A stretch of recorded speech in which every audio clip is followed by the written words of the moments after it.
Hello, everyone, and welcome to another edition of Layback with Betfair. We're getting close to Christmas here, and a good Christmas present for me, an early one, is hanging out with these two, Cripper and Terry Leighton, to talk everything Northerly Stakes Group 1 this weekend at Ascot. Guys, it's great to see you. How's everything, Cripper? How are you, mate? Yeah, going well, mate. That's too kind of you. So, can't complain. 2 weeks of the Pinnacles to go. So, the bad guys have probably got the upper hand at the moment. So it's time to fight back. Well, we've always got enough time to fight back. Plenty of time still. Terry, how are you, mate? Good to see you too. It's good to see you too, Karl. We're about to mention Tommy when we get to the lay-in section in a minute. So I'm glad we've made the green for red vest swap. I'm looking forward to the lay-in because I'm looking at the show notes and there's a lot of Betfair flavour in there. So looking forward to talk about that. But it is the Northerly Stakes this weekend, and I have to just say off the top that Northerly is, I think, my favourite horse of all time. And that's an interesting one because I only started really getting into horse racing in around 2010, and that's obviously well past Northerly. But I, a few years ago, interviewed Fred Kersley. What a great man he was. And he just spoke about Northerly so nicely. And he said this one amazing thing. They didn't elect to go to that Melbourne Cup, I think, in 2002 after winning a Caulfield Cup and a Cox Plate. And he said this amazing quote. It was, the horse races with his heart and I don't want to break it. And I just thought, oh, that's absolutely fantastic. So I love that horse. Obviously a WA great. But I just want to quickly ask you guys, who are your favourite WA horses of all time? Yeah, for me, it's pretty easy one. It's definitely a horse called Machino. He was probably in the around 2010, 2011, that sort of era, mainly because he was trained by Graham Ewell, who is my godfather, and his daughter Kira is a jockey that I manage. So there's a little bit of a sentimental there, but he's definitely the horse that got me into racing. And it's funny because he was a horse that would get back to last and flash down the outside, which is almost the exact opposite of what I look at when I'm betting horses now. But yeah, I reckon if it wasn't for Machino, I might not be sitting here today. What about you, Terry? I thought yours might have been No Dice, Cripper. A bit of a hard lucker story there, Karl. That's a personal joke, which not one person will enjoy besides Cripper. I got a few. Probably the one, as Crip mentioned in the before we started, sitting behind me, old Dig Deep. Obviously a very emotional win for my family, and the timing of that victory was quite incredible. Only a few weeks before Dad passed, so yeah, that meant a lot to us. He'd owned a few horses and he'd owned a few battlers throughout his life, and he'd never had a city winner, remarkably, and then to get his city winner in a Group 2 3 weeks before he passed was quite incredible. So very hard to go past Dig Deep for me, Karl, for personal reasons. That's beautiful. Very, very sentimental there. Both of your answers, and actually, to be fair, same with mine. So, yeah, absolutely love these WA horses. I don't want to keep everyone in suspense. I'm desperate to get stuck into this lay-in. I'm going to go last because I just straight away want to hear off the top. Terry, why are you putting Tommy Haylock in the lay-in? Oh, I actually feel a bit harsh now. No, don't feel harsh, mate. I did decide. Yeah, no, we did decide at the races last week. So I had a fair bet on my Aloha race 6 last week. Race was at 3:43. So they probably jumped at 3:45 as we do in WA. Race finishes at 3:46.5. And at 3:47, I've got a little crow message because Tommy, I think, must have backed the winner at 30-1 in my going on my phone. So I just needed a little bit of time to grieve before I had somebody telling me how good they were at punting. So for this week, I apologise, Tommy, but you're in the bin. It's almost a backhanded compliment. You're putting him in the lay bin, but that's for winning. He'd be happy. I reckon he'd be happy to go in the lay bin for the fact he gets the credit for backing a long price winner. So everybody wins here, really. I get to pot him and he gets everyone to know that he's a superstar. Fair enough. You could have gone a bit harder though. I'm ready for Crippers as well. You're putting our producer Harry in the lay bin, Cripper. Yeah, just firstly, I just want to say, I reckon if Tommy was here, he would pull Terry up on that because I think the horse was $47 Betfair starting price, not 30-1. So you'd say, no, it's better than a 30-1 chance. But I'm going to put, yes, the producer Harry in the lay bin. So a few viewers from last week might have noticed I got in a bit of a wrestling match with the word contradicting. Took me about 10 seconds and 4 goes to say it. And I actually even did this and I thought, oh, that'll definitely get cut out. Not only was it not cut out, Harry has then used that segment and he's actually clipped it up as a mini clip and used it as a highlights package on Twitter. So I don't know how many viewers we've got, but it would have been tenfold after he'd posted that all over the socials. So, Harry, mate, get in the bin. Harry made the opposite to my lay bin. It just made my week. It made my Friday. I played golf with Cripps on the Friday, and he was so dirty about it. Very happy about it. So thank you, Harry. You might be in his lay bin, but you're in my back bin. I reckon probably I had about also 5 blokes come up to me over the weekend and give me a bit of stick for it. So it definitely got some coverage. You're probably going to get on socials again, Cripper, let's be honest. That's too good. Oh, 2 great lay bins. All right, well, I'm going to go with one. Obviously, it's pretty hot over there in WA. Are you guys swimmers? Do you guys ever get to the pool or down the beach and go for a swim? Certainly not. Certainly not not. Much for me. Well, maybe you won't resonate with this one, but I'm currently trying to lose a couple of kgs and I've got buggery knees. So I've got to do a bit of swimming and bike riding. And whenever I go to the pool to swim, I'm certainly not a fast lane person, but I'm not a slow lane person because I'm not doing backstroke or breaststroke. I'm doing freestyle. So a good lane for me is the medium lane. And it just kills me when the lanes are full and you've got one person doing breaststroke in the medium lane or the fast lane. Just get lost. It absolutely kills me when I see that. And I was so upset about it, angry about it, that I actually went up to a lifeguard and I said, "Hey mate, can you have a word to some of these backstrokers in the fast lane and medium lane? Because the big boy here's trying to get a workout in, and I simply can't." So, what do you think about that, boys? It's funny actually. It actually reminds me of. I think you need to chill out. They're just people going for a swim. Let them be. Last week it's Tommy and his uncooked egg. Now it's you and your slow swimmers. Deary me, we're just finding reasons to get upset in this world. There's enough of them as there is. Yeah, fair enough. No, actually, that lay bin actually reminded me of my one last week when trainers keep putting maidens in non-maiden races. Just leave your slow horses in the slow races and let the fast horses go around in the fast ones.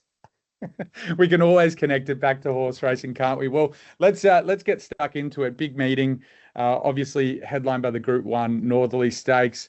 We're obviously going to be on a good 4. It's going to be nice and hot. Rail conditions out 9 meters, around 34 degrees. It's going to be partly cloudy. Have you guys got any predictions on how the track will play? I'll go with you first, Cripper. It's taken until December, but we finally got an easterly at Ascot on a Saturday. So I was looking back at my results over the past sort of month or two, and because we'd have all of these strong southwesterlies, it almost started to make me shift my MO, which is focusing on horses on pace, and which just isn't my go. So I'm just pumped to see an easterly breeze, which means those on speed should be favoured, and we can go back to back and horses are going to sell in the first 4. What do you reckon, Terry? Yeah, if this meeting, it's the hottest Ascot meeting in the first easterly. If this doesn't play on speed or a little bit more on speed, then I think we can officially say the old Ascot's dead, Crip. Yep, the redevelopments might have had some impact. So hopefully that's not the case. Interesting. Well, I feel like speed maps are going to play a big part of our show today and doing the form and talking about some of these races. We're going to kick off in race 1. It's the 2-year-old Magic Millions plate, over 1,000 meters. There's 5 first starters. 3 of them have had a start. So it's a bit of a tricky race to do form for. But what are your thoughts on this one, Terry? Pretty little interest here. Purely from a market point of view, I thought that first up, Tango Rhythm was a better run than Buckled. It's going to go around triple the price. And I thought that Castle Road was a better trial than Do I Feel Lucky. Just on trainer jockey combo, it'll go around a longer price, but I don't know. I almost trust the market more than I trust myself here, Karl. So in a card where I've got a lot of bets, this is one race I'm pretty happy to stay out of. Force for a tip, it would be Tango Rhythm at that $7-8 mark. Yep. Cripper? 2-year-old race, so no interest from me. Yeah, I reckon the mounting yard would be a good one here to watch them parade, to see how they'll potentially handle the conditions. Obviously, 5 first starters. Let's leave that one. Move on. Race 2, the SWAN Draft handicap over 1,600 meters. I'll start with you again, Terry. You've got potentially a couple of bets here. Yeah, I don't mind this race. I was going to ask Cripper, were you a bit surprised that Keshi Boom went up favourite here, Crip? I thought it had its chance against Russian to the bar last start, and Russian was stronger at the end of the 14. I'm surprised with how short it is compared to my market, but in another sense, I'm not surprised because it's just that Pike and Grant Alana combo. They seem just to go around paper thin at a lot of their starts. So yeah, yes and no, but definitely be taking Keshi Boom on, that's for sure. The only thing I think that this got going for it is maybe the Grant and Alana are so good with headgear, so the shades go on. Don't know whether that's a little bit of desperation or and they might be able to find a length out of her. So that's the only way. If she wins, I'll say the blinkers did the trick, but I definitely can't recommend her as a bet at $2.50. That's for sure. Yeah, no, I'm with you there. I marked her a lot longer, but agree wholeheartedly with the shades. We've seen them work for so many horses with them over the journey, but yeah, really surprised. So I made it easy for me to have a bet here.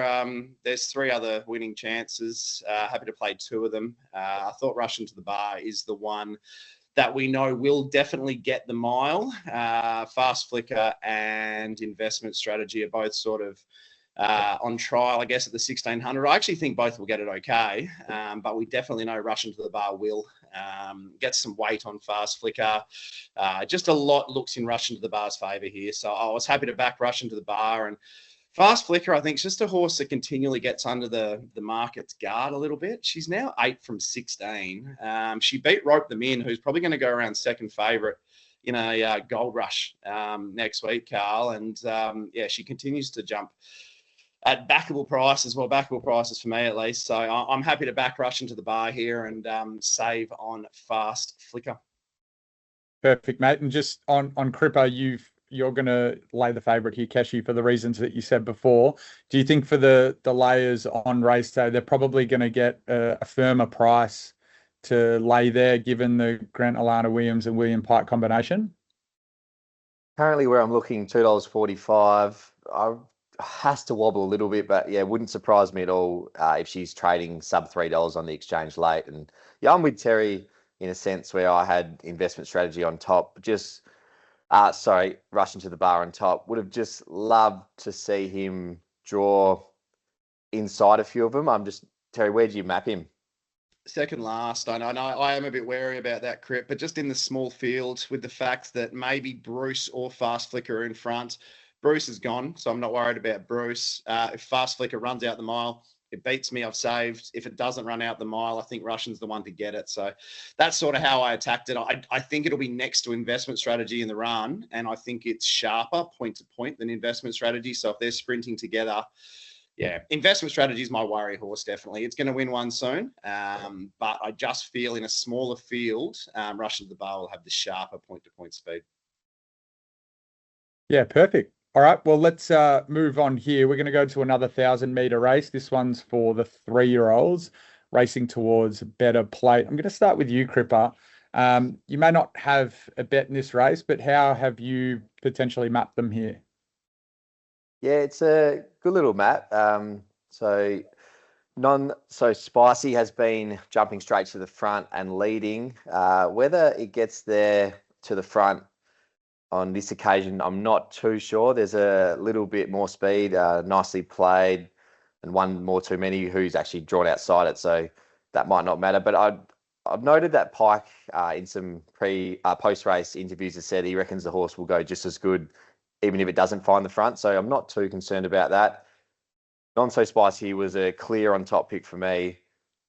Just at the currently where I'm looking, even money's a little bit too short.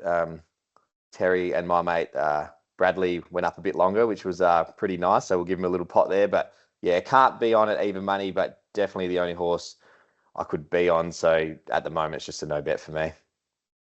And Terry, you can't mark a second favourite. You're with Not So Spicy as well. Yeah, I really struggled to figure out who could beat it, to be honest. I actually hadn't heard what Cripps just said, Pikey's post-races, about him being happy to sit, which I really like, because I agree with Cripps. It's definitely no guarantee to lead this. It could breeze. It could end just behind them. But the way we saw it race for Kesh first up, I didn't think sitting would be any issue. So it just looks a standout to me. Like I marked it $1.70.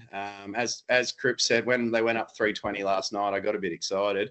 I was hoping that would hold and we'd see sort of even 230, 240. Everywhere this morning, we haven't. But yeah, I wrote my preview last night. I made it my best last night when it was still 280, 290. At even money, I'm a bit like Cripps. There's a bit less in it, but I simply couldn't mark a second favourite here. The 7 Candles is your second favourite, Cripps, and it was a really nice trialer. But from barrier 7 on debut for a yard travelling, where does it get to? You know, like there was only one horse in this for me. Obviously, there's going to be a lot of. Oh, sorry. Obviously, just... there's a lot of action laid on the exchange. What advice would you have for punters in terms of what price they should be taking Not So Spicy there? 5 minutes before the jump. What if they're looking at the exchange?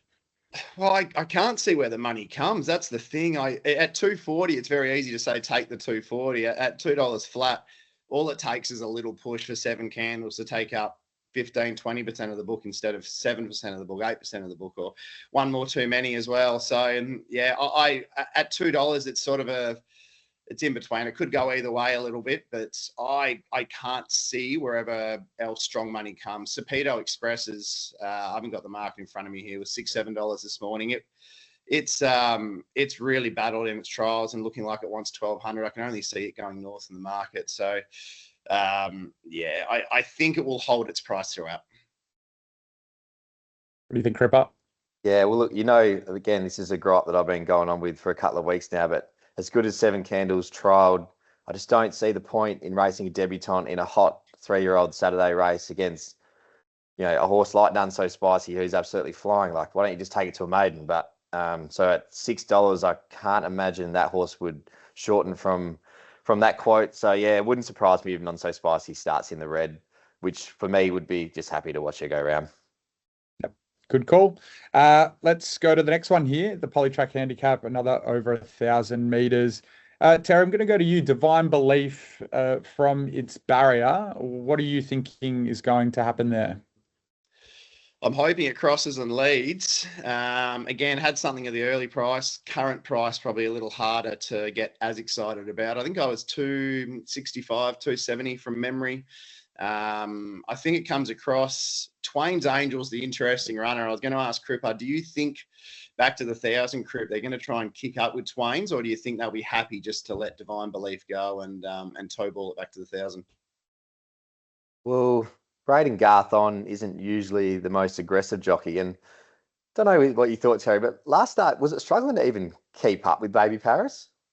Yeah, 100%. And Baby Paris went slow when we saw the figures afterwards, I'm pretty sure. It didn't go as quick as we all potentially thought she did because she gapped them. So Divine Belief, I know it was pretty quick first up, but traditionally hasn't been the quickest sort of first 100-meter horse, which I find quite interesting as well. So I reckon if they have real intent on Twain's, they probably can lead, but is it beneficial to get in a fight with Divine Belief, who will want to cross, and then probably Celestial Storm on Divine Belief's outside, who will look to come across with it? So I think at the end of the day, Divine Belief crosses, Celestial Storm sits in the breeze, and I reckon that's the race, to be honest with you. Celestial Storm is very hard to line up. I loved the trial alongside Bravo Centurion, even though he failed in the Winterbottom. It was still a great trial. It was a better trial than him. And I think for a 1,000-meter race, they're the two true 1,000-meter horses that are going to settle on speed. So if I can back Divine Belief, save Celestial Storm, sort of plus $3, plus $6, that'll do me for a little play. You're going to be backing Divine Belief as well, Cripps? Yep. Divine Belief, she's my best of the day. She's a horse I've always had a lot of time for. I actually backed her last start against Joker's Grin, which just says something in itself. And while she ran second to Joker's that day, firstly, that's that's no real qualm with from me. And although I would have obviously liked to see a win, but secondly, that was the day where it was just really hard to lead. There was a strong sea breeze in, and the fence might have been a touch off, albeit it was over 1,000, which the wind doesn't have as much impact at Ascot over 1,000 as it does at the 1,200 or further.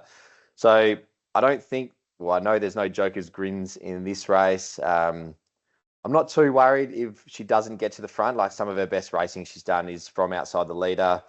She's undefeated second up. And the last time she was second up was probably her career best run when Damien Oliver rode her. She absolutely bolted in. So, look, she's probably getting to a stage now. It's nearly been a year since she won. So I think it's time for her to put her hand up again. But yeah, I'm happy to give her one more go because I think it does look a pretty suitable map. Yeah, perfect. One I'm definitely going to watch in play to see how the exchange handles where she sits after the jump. So yeah, certainly one I'm going to follow you guys in there, boys. Let's do one more race and then we'll get into what caught my eye. Let's go to the SCHWEPPES handicap. This is a 2,200 meter race, and Terry, you've got a couple here that you want to side with, one each way. Yeah, I'm pretty happy to back Beats of War here on an each way basis. I think it's 9 of the 13 of these raced a fortnight ago. And the best part is this will have a very similar race shape. There's a horse called Kerman Rock who jumps and runs. I don't know if she'll go as hard as she did that day, Kate Payman, but she will send this along out in front. It'll probably put a little gap on the field. So we're going to get the same race shape, a lot of the same horses. And I thought Beats of War was the one with the most progression from that run. I don't think Sean McGrady quite realised the horse he had under him. He sort of gave up at the 600. And then with 50 to go, he's up them at the end, only beaten a length and a half. I think he's gone, oh, hang on. This horse just needed a little bit of persuading and reminding to keep its mind on the job. So Brad Parnham goes on, draws low, a horse with nice upside, fourth up, ticks a lot of boxes for me. So it's around $10 each way. That's an easy bet. The other one, again, I wrote my preview last night, so the prices have all moved around a bit now, a bit harder to come at, but I did think Kisses from Kelly would be the target of big support. I know Cripps doesn't follow the staying races as much, but Cripps, I don't think there's a horse like Kisses from Kelly that gets backed as hard every single start she goes around. Like, it's quite incredible. So he goes around, sorry. So yeah, I don't know if it's going to rebound to a backable save price. So at this stage, we'll just stick with Beats of War each way, and that'll do, mate. Tell us how you're going to play this one, Cripper.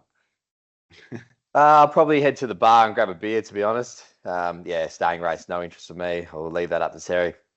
Yep, love it. All right, we'll go to what caught my eye now. And I'm not sure what about this test match has caught my eye, the current odds on the exchange, but obviously Australia versus India, the second test, the pink ball test, the day-night over in Adelaide. It starts at 3 p.m. I love the day-night test, and I would absolutely love to go to Adelaide Oval to watch one. What do you reckon, guys? Do you think currently the odds for Australia are even money at $2? There's $635,000 matched on the exchange at the moment. Would you be taking Australia at $2, or would you want them to drift a little bit? They're currently the favourite. Jeez, this is asking me about cricket betting is probably like asking an alcoholic about how to get sober. So yeah. Look, I don't bet on cricket at all. I don't bet on anything outside of W racing at all. I'm pretty boring in that sense. So from a mug point of view, I mean, on form, you'd be a bit nervous, wouldn't you? With look, I think their bowling attack's fine, but where's the runs going to come from? You've been watching a lot of cricket, Terry? Yeah, I don't miss it, mate. I love it. So no, I'm pretty confident we'll rebound. I actually thought we'd win the series 5-0, so I've already cooked that prediction. So and they came across here after losing at home to New Zealand, so I thought they were absolutely buggered. It might show you how well we're going, actually, if considering how the first test went. But no, I'm confident we'll rebound. I'm not sure what the weather's doing, but even money's plenty. Well, the Betfair cricket trader, our tipster, who has been with us for about 3 or 4 years on the Betfair hub, very, very talented and very profitable. he is backing Australia at $1.85 or better, and currently you're getting $2 on the exchange. So he seems to think that Australia will bounce back, which is a nice one. But no, Josh Hazelwood might be a little bit of an issue, but obviously gives a spot to someone else to potentially help out there. We just need to see a win, I think. Let's even up this series. But So, I'm looking Carl, forward to it. probably the most intel I've got is everyone's favourite Twitter or X account, Chavin Belmont. I saw him tweet yesterday that India are the biggest overs he's ever seen, or actually not only him, but the world has ever seen. So there you go. It's Chavin Belmont versus the Betfair cricket trader. We love that. Let's see. Well, one's certainly backing and one's certainly laying. So I'm looking forward to getting stuck into watching that one there, because we're going to have some atrocious weather tomorrow in Melbourne. So be good to watch on the tally. All right, let's smash out the rest of these races at Ascot. The WESTSPEED Platinum Series final, 1400 meters. Let's start with you, Cripper. You've got an each way bet here. Yeah, I do. I'm actually a little bit surprised that Terry isn't with me on this one, because I know he loves his maps, and this just looks such a great map bet. So the horse I am referring to is Belle Journey. 2 starts ago, she ran third to Miss Sky High, who franked that form last Saturday when winning the last at Ascot in pretty good fashion. And then last start, there was good money for her. She was $10 into $7.50. She got caught 3 deep, no cover. Janny, who didn't even end up starting favourite, but was a pretty popular pick in that race, had her back and beat her to the tune by about 2.5 lengths. So I think if you swap runs, though, obviously would be a much closer, and you might even swap results. Gets 1.5 kilos on Janny from that encounter, and more importantly, from barrier 3. So it looks Terry, correct me if you think differently, but it looks a pretty simplistic map. So King Cartel will jump straight to the front, and then I think Profit Pocket will, from barrier 11, work across and settle in the breeze. Now, Belle Journey is drawn in barrier 3. Barrier 2 is On Patrol, who doesn't have a lot of speed, and barrier 1 is Climb on Top, who also will probably settle 3 or 4 back the fence. So it just looks a great opportunity for Clint Johnson Porter he can basically choose. He can pick the back of King Cartel or Profit Pocket. So he lands box seat at 1-1. 2 horses that are hard in the market and pretty confident they'll both give a big kick. And from there, just thought she looked a great each way play. Sort of the $9 or $10 that went up has disappeared, and she's into about $7.50 at the moment, which I had a much better feel for the bet when it was at the early price, obviously. But yeah, I think she'll run pretty good.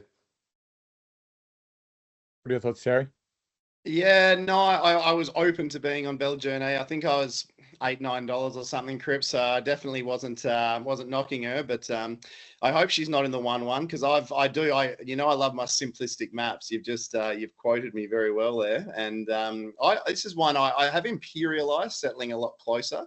I don't think there's much between this entire field. Like Janny was a good winner at her most recent against all these horses. But if Belle Journey, the horse you're on, got some cover, Janny would have sat deep and wouldn't have won the race. So from the widest gate, I do think this looks a sticky map for Janny. A lot needs to go right. But so I'm looking at horses sort of like you are, drawn well, easterly in play. And the one I've come up with is Imperialized, horse number horse number 14. I thought last start when they snagged from the wide gate, the way he got home, I thought was really encouraging for a horse who sort of lands closer to the speed, grinds away. I've liked some of his runs in the past. I like how he got home at Pinjarra at the end of last prep. He's no superstar, but I've got him in the 1-1. I've got him on the back of Profit Pocket. I've got Profit Pocket as favourite, about a $6.50 favourite, so not at a backable for me at the moment. And I just think from there, it could be one of those blanket finishes where we can get something up at 30-1. So happy having a little throw at the stumps on Imperialized, but not really expecting miracles. Perfect, guys. We'll move on to the TOWTON Cup, another staying race, 2,200 meters. Terry, do you want to kick us off here? Yeah, I'm. Excuse me. I'm happy to be aboard In Good Order here. It's a race where a lot of the fancies have sort of got some type of query on them. Diamond Scene's your current Perth Cup favourite, but does go up 4 kilos, draws the widest gates after getting a peach of a ride at its most recent. He's got to be hard to beat. I understand that, but in a race without speed, are they going to go forward and breeze, or even try and lead, or have they got the Perth Cup in mind and are just going to snag to last with the 58 and a slowly run affair? So at favourite, it just looks a bit of a risk from a map point of view for me, especially up to the 58s. And then you got Buckets Ridge, who's your second favourite, and it was just poor last start, nothing short of poor. So they're a month between runs. You trust the yard to improve them. It can definitely win the race, but just at the price, it's just not even in consideration for me. So the horse I marked favourite was number 4, In Good Order. Really good in the Lucky Grey, went back, cold rail, forget it went round, then came out in the Scahill, which is the obvious lead up to this, ran second to Sentimental Hero, who's absent here. So it beat all of these, bar Diamond Scene, who wasn't in that race. Draws barrier 4, hasn't got a weight penalty yet. Just everything looks to be in Good Order's favour. I'm not a big each way player when they're just sort of $1.90, $2, but just with the progression and the map of this race, if this horse is $2 a place, $5 the win type thing, I'm very happy having an each way play. I can't see him missing a hole. So last horse I said that about Cripps was yesterday. Who's the horse that broke down? Chrissy Parnham. Close talker. I'm not a big even money player, and I've decided my data's all telling me, and all my stats are telling me you've got to start backing these for the place at even money when they're about $5-6. And I had my first big step into one for the place, and he's pulled it out of the race, 600 to go. So teaching me a lesson, just be harder, Terry, just go to the win. So, but yeah, In Good Order, each way for me. Cripps, you'll be going to the bar to get a beer? Yep, I'll be reloading. All right, well, we're not going to waste any time. I'm very keen to talk about the Group 1 Northerly Stakes over 1,800 metres. You've obviously got some of the Eastern Coast runners coming over. Some absolutely fantastic horses have won this race. Kingston Town, Faux Rogue, Better Loosen Up, Arcadia Queen, Amelia's Jewel. Last year, obviously, Dom to Shoot won, beating Zaki and Zip Away Home. We've got equal favourites with Attrition and Storyville. Which one out of those, Cripps, do you have on top there? Oh, if I had to pick one of the two, I'm going with Attrition. But Terry made a good point last week, and I feel like I'm probably a week later than him to catch on. But two punters who don't know the Eastern States form very well. It is tough. And I mean, look, obviously the Raider won the Railway, which was fine. I was happy to sort of take the Raiders on because it hadn't been a Raiders race. And then last week I tried to tiptoe around Overpass, and just because he wasn't fresh, but he still proved too good. So I felt like this race is even harder again. Like a horse like Attrition, he brings in good figures, but he actually trialled in WA recently, and I don't know. It was a trial. If I'd watch it, I'd normally go, geez, that horse isn't going very good. But then listening to other people, apparently he's a horse that he saves his best for race day. So I'm a bit grey on him. I think Storyville's well under the odds at sort of sub $5. She's only that price, well, firstly because of the jockey and trainer combo, but she's more of a profile horse just because the 3-year-olds have such a good record. But on the figures, she's going to have to probably improve 2 to 3 lengths to be winning this. In saying that, it can be done. Zip Away, who was a horse I took on last year as a 3-year-old, he needed to do the same, and he did, even though he didn't win, but he went down in a 3-way photo. So definitely not saying she can't win, but yeah, at sub $5, I'll be steering clear of her. But yeah, just going down my market, I just don't have a lot of confidence in any of them. I mean, if I had to be with a horse, it'd probably be Super Smink each way, but I'm not saying she doesn't run the 1800, but I just have a slight query in my head, considering this time 12 months ago, she couldn't get a mile in the Guineas. Democracy Manifest was really good in the Railway, and he's on paper, barrier 2 looks good, but he has no gate speed, so expect him to be cluttered away. He's going to need a pretty good ride. Light Infantryman, I thought was fair in the Railway. Now he's drawn 15, so Yeah, there's enough there's queries on all of the fancied runners for me, and I couldn't pinpoint a roughie to try and have a spec bet. So yeah, I'll be staying out of this one. What are your thoughts, Terry? Everything you just said, literally every single word you just said, is exactly my thoughts on this race. So I don't know. Is Storyville with the 50 kilos up to the level of attrition with the 59? I literally have no idea. Like I'm guessing. I feel really confident in this card. I like this as a betting card. And this is the one race I'd love to have some confidence in, because this is the one race everybody, your mates ask you for a tip or whatever. And I really don't know. I do think on profile, as Cripps said, Storyville deserves to be well in the market. But I don't know. I really feel like Storyville was entitled to win that Guineas. I thought the Merryman was a better run, and the Merryman was 50-1. I'm with Cripps with the attrition trial thing. I've heard what people have said, and people have said it to me. Don't worry about the trial, but how do you not worry about the trial? The horse didn't look all that happy, and it's fresh over in WA, so maybe it hasn't travelled across happily. So, I would have loved, like Cripps said as well, I would have loved to have pinpoint a roughie. You're not with Maricino again, Cripps? Nah, he's Easterly, the old boy. I think if he's going to be the first horse beat last start, he might not be able to hang on in a Northerly.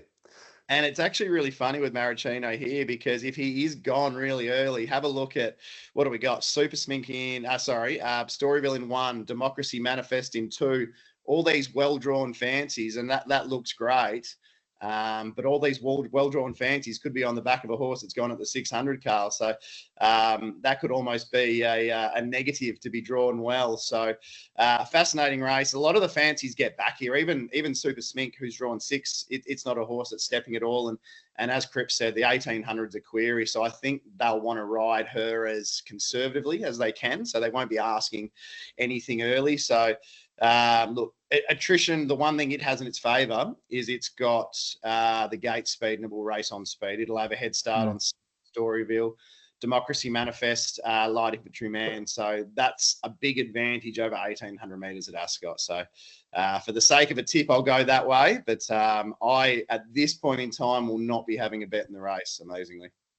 I think this is one of those races where it's a very good idea to be watching Betfair and watching the money move prior to the race to see what happens. I know that Light Infantryman is one that I'll definitely be keeping an eye on. Obviously, prominent owner John O'Neill declared Light Infantryman will win the Northerly Stakes, and that was after a 12th in the railway. Obviously, like a little bit Owners hard done by... wrong, ever. Owners have never been wrong either, which is the best part. They're like 1,000 for 1,000. I've never been given bad owner mail in my life, so let's go. Very, very true. Obviously, he was very good in that Chester Manifold, but that's his only win in Oz. You're getting a decent enough price, but don't know what to do with that one there. As you guys touched on, that attrition trial was fairly easy. It'll be interesting to see how he travels over, but he's very short, so it's probably one for the layers. I mean, you're still getting around $4.40, might drift a little bit more. If you're up for that. Another one that's interesting is Numerian. Obviously comes back after a 6-week freshen up. You guys would know Numerian after last year, where he won the Group 2 Ted Van Hemp Stakes, and then he finished 4th in a Perth Cup. That was kind of a similar prep where he came back in off a freshen up. So I would obviously prefer this horse fresh, but you're getting around $20 for that one. So there's obviously value there. I just want to touch on one more thing. Willie Pike getting to 50 kilos is pretty amazing, isn't it? I mean, that's a lot of hard work for him. I know he can ride light, but for him, that's pretty decent, isn't it? Yeah, that's it's a huge effort, to be honest. He would ride at 54, so he's obviously known a few weeks out he's getting down to the 50, but what's that? That's dropping 10% of your body weight or something, isn't it? So I find that fascinating. It's actually interesting. I was thinking about this after I've bet and done my odds and everything, blah, blah, blah. But Karl, because he's lost that much weight. He's only taking, I think, 4 other rides on the card. Do you think that would affect him negatively in how strong he is, how he is physically? I could only imagine if I lost, it'd probably be good for me if I lost 4 or 5 kilos in all fairness. But if I lost 10% of my body weight I dare say I wouldn't perform to my best in general. So that's something I probably haven't factored in for the rest of his mounts on the card, but perhaps I should have. We're talking a lot about my weight on this vodcast here today, but that's okay. I did do a jockey diet challenge a few years back, and after losing 10 kilos in 5 days or 6 days, I was the worst version of myself that has ever existed. So if I had to use that experience as how I would answer that question, I'd say there's no chance that you would be in any sort of riding form off the back of that. But these are jockeys, and that's what they go through, you know, day after day, sweating and losing weight and trying to perform their best. You could also look at it on the flip side and saying he's making a serious commitment to get down to 50 to ride this horse. So does that tell you that he really thinks that this is a serious chance to win? Otherwise, he wouldn't be doing it. Well, he does it most years as well. Like, we've seen it so often. Like, there's been such a thing in the past with us where we'd find the best Bob Peters, Cerise and White 3-year-old. You'd back it early at 20-1. Hopefully you picked out the right one. They jumped, you know, Arcadia Queen was 26s to 2s, Perfect Reflection 26s to 2s. So there's plenty of there's plenty of times he's done this in the past, I guess. So we've only got 3 Group 1s and the Gold Rush. 3 Group 1s? Yeah, 3 Group 1s and a Gold Rush out west. So I think it's something he's just he's got used to doing once a year. So final tips, guys. Cripper, you first. I'm actually going to throw up a horse that I didn't even mention before, but might be a bit of a sanity bet, and I'll tell a story. So this is not a good story, but I'll tell it anyway. 2 starts ago, I backed a horse called the Lucky Chip at big odds. It beaten a million lengths, and then yesterday it came out, and thank God for my sanity, it got done in a photo at a similar price. So just backing up that, I was pretty keen on Zip Away in the railway. He was poor, but he didn't have a lot to go right. He stepped a bit slow, didn't appreciate a slow tempo.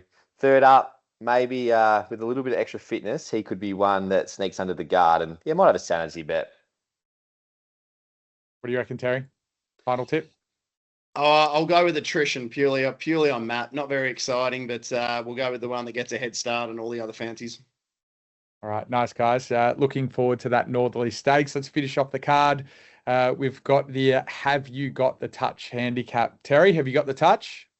I hope so. I hope about the touch. In saying that, I'm backing 2 horses here who have both just been sent back to the trials. So for poor behaviour. I was there with them actually, so I'm a little wary. But I'm backing All Play here. It's the main horse I want to be on.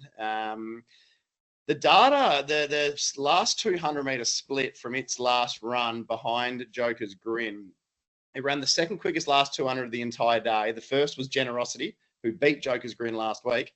And it was under no riding. Sean O'Donnell just coasted to the line. He was obviously not happy with how the horse was travelling. He said it was laying out, but he didn't ride it an inch, and it still got home in, I think, 10.85 or something for the last 200. So heap of gear changes, gone back to the trials, trialled really well, jumped fluently. The key here, this will be a hard luck story, Carl. I guarantee this will be held up the entirety of the straight. I guarantee Sean O'Donnell doesn't even try and get out and blames the horse. Safety first, which is good. Anyway, I shouldn't have said that because now it's going to occur. But all he has to do here, what I'd like to see here, is to be positive out the gates, only let Sunlit Fresco cross, and the 3 or 4 other speed horses drawn to his outside. Keep them outside of him, and just let this horse get clear air and get into it, because I think it's got something on these. So happy to back All Play at sort of $3.50 plus, which I think we will get throughout pretty comfortably. Was going to save Rich and Co. I'm $5. It's below that, so hard at the moment, but they're going to ride this horse.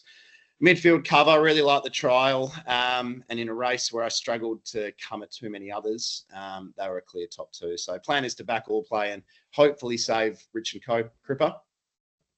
One thing you just said then that surprised me was it sounds like you think That's Sunlit Fresco. We'll get to the front pretty easy. I thought this race had a stack of speed. I know King's Honor last start took a sit, so maybe they'll be happy to do that again. But that horse wants to lead. I thought it could.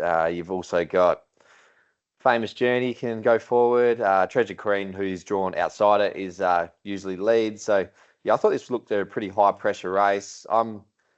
Look, I don't have a lot of interest in this from a betting perspective. I was with the same two horses that you just mentioned. I'll probably go Richanko on top. Yeah, Carl, he's a horse that heap of ability, but he's just been overdoing it in his races a bit too much, and especially last start just pulled the whole way. So they sent him back to the trials, took a sit, and thought he trialled the house down. So yeah, imagine a high pressure 1100 meter race, taking a sit midfield could suit him. Reckon he could really hit the line hard.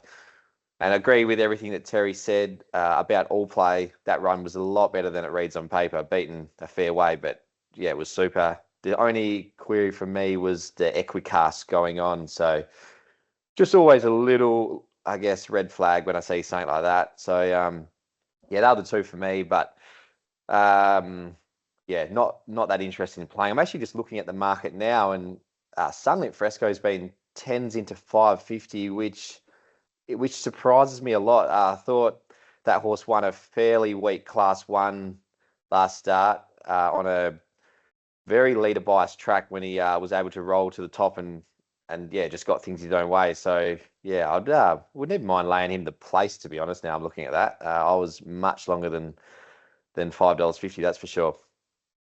He's Cripps laying leader with an easterly the place. I like this. Well, is it a leader, but he's a new man. There's also been, by the way, a jockey change. Well, yeah, very good question. There's also been a jockey change with Lon's Delight. Pike's now on for Ethan Brown. So expect there to be a bit of money around for Lon's Delight, who I think can run a bit of a cheeky race. If they do go mad, there's a 3 and 4 wide line. Look for it to be running a big race late. So I don't know whether I can afford a third bet in the race, but I'll now be considering it with Pike going on, that's for sure. Sorry, Carl. That was a horse I actually was about to touch on as well. That horse is, ever since it's joined the Mitch Pateman yard, it is dead set humming. It's had no luck at all. It's not my type of horse because from the double-digit barrier, it will get back. So especially on a day, they're a week too late. If they were racing in the last couple of weeks, it might have been the perfect setup with the sea breeze. But yeah, Pike going on will attract a fair bit of interest. And speaking of owner mail, we were at a golf day last Friday, and 2006 Norm Smith medalist Andrew Embley has a little share, and he was pretty keen to tip it to us too. So let's see if the owners can make it 1,001 from 1,001. Cue the Titanic music, because you're just setting up a fairy tale for punters with Pike in the last coming from the back of the field. I can't see the horse losing now. Well, it's funny as well because Cripps just mentioned that it is an easterly, so you'd think it wouldn't suit. But what happens by this stage of the day is if it is playing on speed, all those speed horses Cripps mentioned, they'll all want the front. They'll all go mad, and we get the last race overcompensation where we got 400 leaders. They just in a big war out in front, and Pikey sits last, smokes the pipe, and says, "See you later." So.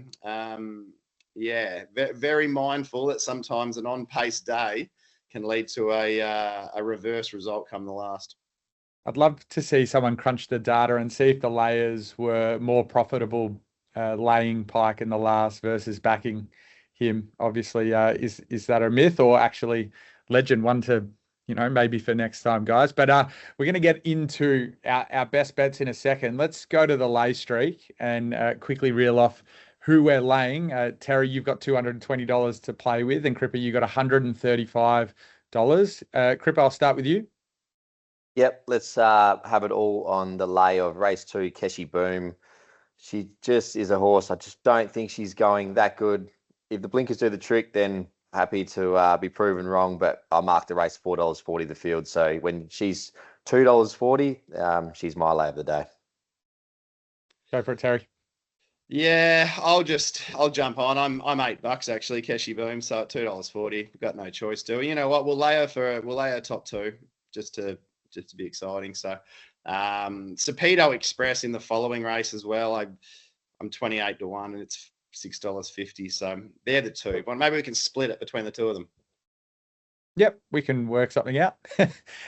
Remarkably, Tom has nailed 10 lays in a row, which is quite outstanding. Almost the leader of the lay streak. I think Nick Foot just has him, so he's got to make sure he continues his form this week. He's got $1,151 to play with after starting with $100, and he's going to Rosehill, race 9, number 2, Tri-State. So I just want to make sure all the punters that are listening jump on Twitter at Haylock, T Haylock, and talk to him about his lay streak, and see what he thinks about his horse. He'll let you know why he thinks it's going to lose. All right, let's go to the best bets. Terry, best bet on the card? Oh, not exciting. Race 3, none so spicy. Even money now, so a bit disappointed in myself because that's no fun. I think the best value bet is race 5 in the staying race, number 6, Beats of War. Go for it, Cripper. Yeah, just the one for me. Race 4, Divine Belief. I think if she re-emulates her last start effort, she will either lead or breeze, and from there be pretty hard to catch. All right, guys. Well, my best bet is make sure you jump onto the Betfair app and follow Daniel Cripps, follow Terry Leighton, follow Tom Haylock. Make sure you set your notifications on and get their tips, especially the ones that come in late, because they're the best insight and give you a really good chance to back a couple of winners. So make sure you follow them, set your notifications, and you're not going to miss out on any of their tips. It's a fantastic function on the Betfair app. But that's all the time that we've got here for the Northerly Stakes Group 1 meeting. Guys, it's an absolute pleasure. Like I said, an early Christmas present. We've got one more episode next week with Tom Haylock, and then hopefully we'll still see some previews from you guys the next couple of weeks after that. But obviously you're going to be watching the races, but any big plans for the weekend, guys? Anything exciting? No, nothing too much on my end. Just having lunch with a few friends and out and about Saturday, and a bit of golf Sunday morning. Terry? Cocktail making night. I got to design a cocktail, Cripper. You got any ideas for me, Karl? I've always enjoyed daiquiris, a banana daiquiri, or maybe a Long Island iced tea. So if we can get you making a couple of those, I'd be a pretty happy man. I was just going to pour a SWAN draft into a cocktail glass and hope that passed, put a straw in it. Oh, that sounds like a good idea. Well, hopefully we'll be enjoying a couple of those, or you guys will be enjoying a couple of those. I don't know where the hell you'd be able to find one of those in Melbourne, but after a couple of winners on Saturday. But good luck, guys. Good luck, punters at home, and we'll see you next week on Layback with Betfair. What are you really gambling with? For free and confidential support, call the number on the screen or visit the website.